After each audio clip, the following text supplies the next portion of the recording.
Hello, നല്ല നമസ്കാരം. Avatar fire and ash. James Cameron വീണ്ടും നമ്മെ പാൻഡോറയുടെ വിസ്മയങ്ങളിലേക്ക് കൂട്ടിക്കൊണ്ടു പോകുമ്പോൾ ഫയർ ആൻഡ് ആഷ് ഒരു ദൃശ്യവിസ്മയമാണോ അതോ വെറും ആവർത്തനമാണോ എന്ന ഒരു രണ്ട് ചോദ്യങ്ങൾ ഉയരുകയാണ് എൻ്റെ മുൻപിൽ. അപ്പോൾ ഇതിൻ്റെ പോസിറ്റീവ് ഘടകങ്ങളിൽ നിന്നും നമുക്ക് തുടങ്ങാം. ജെയിംസ് കാമറൂണിൻ്റെ മുൻ ചിത്രങ്ങളെപ്പോലെ തന്നെ ഇതിൽ CGI അതോടൊപ്പം തന്നെ സാങ്കേതികവിദ്യയും കിട്ടില്ല എന്ന് പറയാം. വിഷ്വൽസിൻ്റെ കാര്യത്തിൽ കാമറൂൺ ഒരു വിട്ടുവീഴ്ചയും ചെയ്തിട്ടില്ല. ചിത്രത്തിലെ അവസാനത്തെ ആ യുദ്ധരംഗം ഉണ്ടല്ലോ, ഏകദേശം അരമണിക്കൂറിൽ കൂടുതൽ, എനിക്ക് തോന്നുന്നത് ഒരു 40 മിനിറ്റ് കൂടുതലുണ്ടെന്ന് തോന്നുന്നു. ആ നീണ്ടു നിൽക്കുന്ന ആ ഒരു യുദ്ധരംഗം ശരിക്കും നമ്മളെ ആവേശം കൊള്ളിക്കുന്ന ഒരു കിടിലൻ സാധനമായിട്ടാണ് എനിക്ക് ഫീൽ ചെയ്തിട്ടുള്ളത്. ഒരു ശരിക്കും പറഞ്ഞാൽ ഒരു തീം പാർക്കിൽ പോകുന്ന അല്ലെങ്കിൽ ഒരു തീം പാർക്കിൽ റൈഡിൽ പോകുന്ന ഒരു അനുഭവമായിട്ടാണ് എനിക്ക് തോന്നിയിട്ടുള്ളത്. പ്രത്യേകിച്ച് ആ മിലിറ്ററി രംഗങ്ങളും അതോടൊപ്പം തന്നെ 3D എഫക്റ്റും തിയേറ്ററിൽ ആ എക്സ്പീരിയൻസും വളരെ ഗംഭീരമായിട്ടാണ് എനിക്ക് തോന്നിയത്. സിനിമയിലുള്ള ആക്ഷൻ സീക്വൻസ് വളരെയധികം മികച്ചതാണ്. പ്രത്യേകിച്ച് പാൻഡോറയിലെ മൃഗങ്ങളും അതോടൊപ്പം തന്നെ നാവികോത്രക്കാരും മനുഷ്യരും തമ്മിലുള്ള പോരാട്ടങ്ങൾ വലിയൊരു വിഷ്വൽ ട്രീറ്റ് തന്നെയായിരുന്നു. അതോടൊപ്പം തന്നെ സിനിമയിലെ ഏറ്റവും രസകരമായിട്ടുള്ള ഭാഗമെന്ന് പറയുന്നത് ഇതിലെ ഈ പുതിയ അഗ്നിനാവി ഗോത്രമാണ്.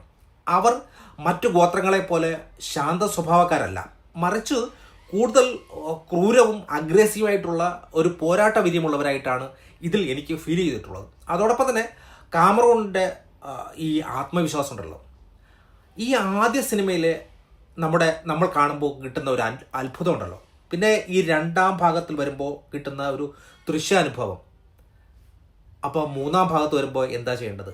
ഇതിന് കൃത്യമായിട്ടുള്ള ഒരു ഡ്രാമ ആവശ്യമാണ്, അല്ലെങ്കിൽ ഒരു തീം ആവശ്യമാണ്. അത് പിന്നെ ഒരു 3.25 മണിക്കൂറോളം നീണ്ടു നിൽക്കുന്ന ഒരു ദൃശ്യാനുഭവം വളരെയധികം റിസ്കി ഫാക്ടർ തന്നെയാണ്. അതോടൊപ്പം തന്നെ വിൻഡ് റൈഡേഴ്സ് എന്ന് പറയുന്ന ആ പുതിയ ഗോത്രക്കാരെ അവതരിപ്പിച്ചത് ചിത്രത്തിന് വലിയൊരു വിഷ്വൽ നൽകിയിട്ടുണ്ട്. പിന്നെ ആകാശത്ത് പറക്കുന്ന നമ്മൾ ഇതിലൊക്കെ കണ്ടിട്ടുള്ള ട്രെയിലറിൽ കണ്ടിട്ടുള്ള കുറ്റൻ ജെല്ലി ഫിഷ് പോലുള്ള ആ ഒരു ജീവികളെ ശരിക്കും നന്നായിട്ട് തന്നെ ഉപയോഗിച്ചിട്ടുണ്ട്. അതോടൊപ്പം തന്നെ സ്പൈഡർ എന്ന് പറയുന്ന കഥാപാത്രത്തിന് ഈ ചിത്രത്തിൽ വലിയധികം പ്രാധാന്യം നൽകുന്നുണ്ട്. അതുപോലെ നെയ്ത്തേരിയുടെ ആക്ഷൻ രംഗങ്ങൾ ഒരുപക്ഷെ ജെയിംസ് കാമറൂണിൻ്റെ തന്നെ മറ്റു പ്രശസ്തരായിട്ടുള്ള കഥാപാത്രങ്ങളായിട്ടുള്ള സാറ കോണർ, പിന്നെ എലൻ റിപ്ലി, പിന്നെ വേറെ ആരാണ്, ഇവരൊക്കെ തമ്മിലുള്ള ഒരു പവർഫുൾ ആയിട്ടുള്ള ഒരു ക്യാരക്ടറിനെ ഉണ്ടാക്കാൻ സാധിച്ചിട്ടുണ്ട്. അതോടൊപ്പം നെയ്ത്തിയുടെ ആ ഒരു തിരിച്ചുവരവുണ്ടല്ലോ, നമ്മുടെ രണ്ടാം ഭാഗത്തിൽ നമ്മൾ കണ്ടിട്ടുള്ള ആ ഒരു സാധനം ഉണ്ടല്ലോ, കരഞ്ഞു കലങ്ങി നിൽക്കുന്ന നെയ്ത്തിയുടെ ആ ഒരു മനോഭാവം, അതിൽ നിന്നും ശരിക്കും പറഞ്ഞു കഴിഞ്ഞാൽ ഒരു യോദ്ധാവിൻ്റെ മനോഭാവത്തിലേക്ക്, അല്ലെങ്കിൽ ഞാനും ഈ ഒരു യോദ്ധാവാണ് എന്നുള്ള ഒരു മടങ്ങി വരവ്, അതൊരു വലിയൊരു പോസിറ്റീവായിട്ട് എനിക്ക് തോന്നി. പിന്നെ പുതിയ വില്ലൻ വെറോങ്ങും അതോടൊപ്പം തന്നെ നമ്മുടെ പഴയ വില്ലൻ ക്രോച്ചിയും പിന്നെ തമ്മിലുള്ള കെമിസ്ട്രി ഈ സിനിമയുടെ ഒരു വലിയ പ്ലസ് പോയിന്റ് ആയിട്ടാണ് എനിക്ക് ഫീൽ ചെയ്തത്. പിന്നെ ഇതിൽ അഭിനയത്തിൻ്റെ കാര്യം കൂടി പറയുമ്പോൾ നെയ്ത്തേരിയായി അഭിനയിച്ചിട്ടുള്ള സയൽദാനായും അതോടൊപ്പം തന്നെ അദ്ദേഹത്തിൻ്റെ ഈ പ്രകടനം ഈ 3 പാർട്ട് എടുത്തു വെച്ച് നോക്കുമ്പോൾ കിടിലമായിട്ടുണ്ട്. ഇതിൽ കൂടുതൽ പ്രാധാന്യം നൽകിയിട്ടുണ്ട്. അതോടൊപ്പം തന്നെ വയോങ് എന്ന് പറയുന്ന കഥാപാത്രമായി എത്തിയ ഊന ചാപ്ലിൻ്റെ പ്രകടനവും ശരിക്കും പറഞ്ഞു കഴിഞ്ഞാൽ നല്ല ഭയപ്പെടുത്തുന്ന ഒരു പ്രകടനം തന്നെയായിരുന്നു. സ്റ്റീവൻ ലാഗിൻ്റെ കാച്ചറും അവർ തമ്മിലുള്ള ആ ഒരു രംഗങ്ങളുണ്ടല്ലോ, സിനിമയുടെ ഏറ്റവും മികച്ച ഒരു ഭയപ്പെടുത്തുന്ന ഒരു വില്ലൻ രൂപമായിട്ട് മാറാൻ അവർക്ക് സാധിച്ചിട്ടുണ്ട്.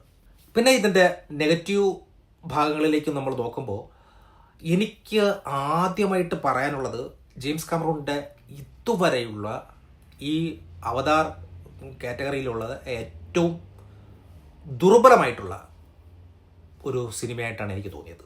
ഏകദേശം 3 മണിക്കൂർ 17 മിനിറ്റ്, ഇത്രയും ദൈർഘ്യം ശരിക്കും പറഞ്ഞു കഴിഞ്ഞാൽ ബോറടിച്ചു. തുടക്കത്തിലൊക്കെ 10-45 മിനിറ്റ് വെറുതെ വേസ്റ്റ്. മുൻ ചിത്രങ്ങളിലെ പോലെ ഒരു പുതിയ ലോകം കാണുന്ന ആകാംക്ഷ ഉണ്ടായിരുന്നുവെങ്കിൽ ഇതിൽ പലതും എന്താ പറയുക, ആവർത്തനമായതുകൊണ്ട് തന്നെ ദൈർഘ്യം ഒരു വലിയ ബോറടിയായി മാറി എനിക്ക്. സിനിമയിലെ പല ഡയലോഗുകളും പഴയ പല സിനിമകളിലെയും എനിക്ക് തോന്നുന്നു 2009 ഇറങ്ങിയിട്ടുള്ള അവതാറിൻ്റെ അതേ പാറ്റേൺ ആ ഒരു സാധനമാണ് പഴയ അല്ലെങ്കിൽ 90കളിലൊക്കെ ഇറങ്ങിയിട്ടുള്ള ആ സിനിമയുടെ ഒരു പാറ്റേൺ പോലെയാണ് എനിക്ക് ഫീൽ ചെയ്തിട്ടുള്ളത്. പല ഡയലോഗ് ഡെലിവറി ആ രീതിയിലാണ് എനിക്ക് പലതും എനിക്ക് തോന്നിയിട്ടുള്ളത്. പിന്നെ ഈ സിനിമയുടെ പേര് എന്ന് പറയുന്നത് ഫയർ ആൻഡ് ആഷ് എന്നാണ്.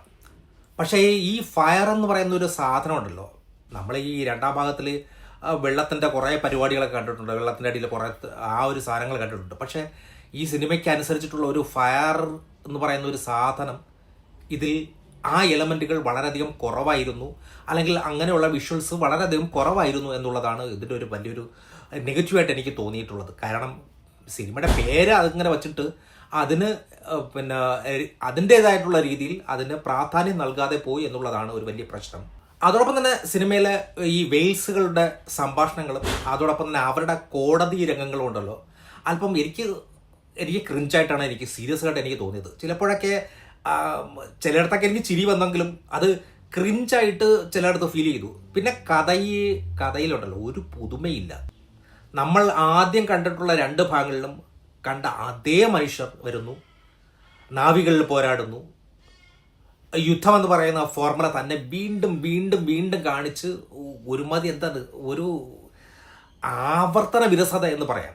ശരിക്കും പറഞ്ഞു കഴിഞ്ഞാൽ ആ വെള്ളത്തിനടിയിലുള്ള ദൃശ്യങ്ങൾ, അതോടൊപ്പം തന്നെ ഈ സമുദ്ര ഗോത്രക്കാർ പലയിടത്തും കടന്നു വരുന്നത്, ശരിക്കും പറഞ്ഞു കഴിഞ്ഞാൽ അതൊക്കെ നല്ല രീതിക്ക് പിന്നെ ബോറടിപ്പിക്കുന്ന രീതിയിൽ വീണ്ടും വീണ്ടും വരുന്നു. എന്തിനാണ് ഇത് വരുന്നത്? വന്നിട്ട് എന്തെങ്കിലും ഉപയോഗം ഉണ്ടെങ്കിൽ ഒരു കുഴപ്പമില്ലായിരുന്നു.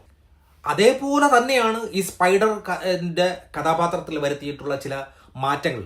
പാൻഡോറയിൽ അവർ ഈ വായു ശ്വസിക്കുവാനുള്ള കഴിവ്, അതൊക്കെ ഈ കഥയുടെ ആ ഒരു നാച്ചുറാലിറ്റിയെ ഇല്ലാതാക്കി. അതോടൊപ്പം തന്നെ ഞാൻ കണ്ട സിനിമ തിയേറ്ററിൻ്റെ കുഴപ്പമാണെന്ന് പറഞ്ഞുകൂടാ, ഫ്രെയിം റേറ്റിങ്ങിലുള്ള മാറ്റങ്ങൾ, ഇടയ്ക്കിടയ്ക്ക് പിന്നെ ബ്ലാക്ക് ബാറും ഒക്കെ വരുന്നുണ്ട്.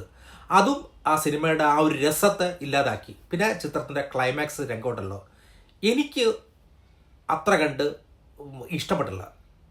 ചുരുക്കത്തിൽ ഒരു വിഷ്വൽസിൽ 100% 100 മാർക്ക് നമുക്ക് കൊടുക്കാൻ പറ്റും. അതോടൊപ്പം തന്നെ 3D തിയേറ്ററിക്കൽ എക്സ്പീരിയൻസും വളരെ അധികം ഗംഭീരമായിരുന്നു. പക്ഷേ കഥയിൽ പുതുമയില്ലാത്തത് കൊണ്ട്, അതല്ലെങ്കിൽ നമ്മൾ ട്വിസ്റ്റ് ആൻഡ് ടൈംസ് ഒക്കെ പ്രതീക്ഷിച്ചിട്ടാണ് ഈ സിനിമ കാണുന്നതെങ്കിൽ ആ പ്രതീക്ഷയ്ക്കനുസരിച്ച് ഈ സിനിമ ഉയർന്നിട്ടില്ല എന്നത് മാത്രമാണ് എനിക്ക് തോന്നിയിട്ടുള്ളത്. Okay, thank you.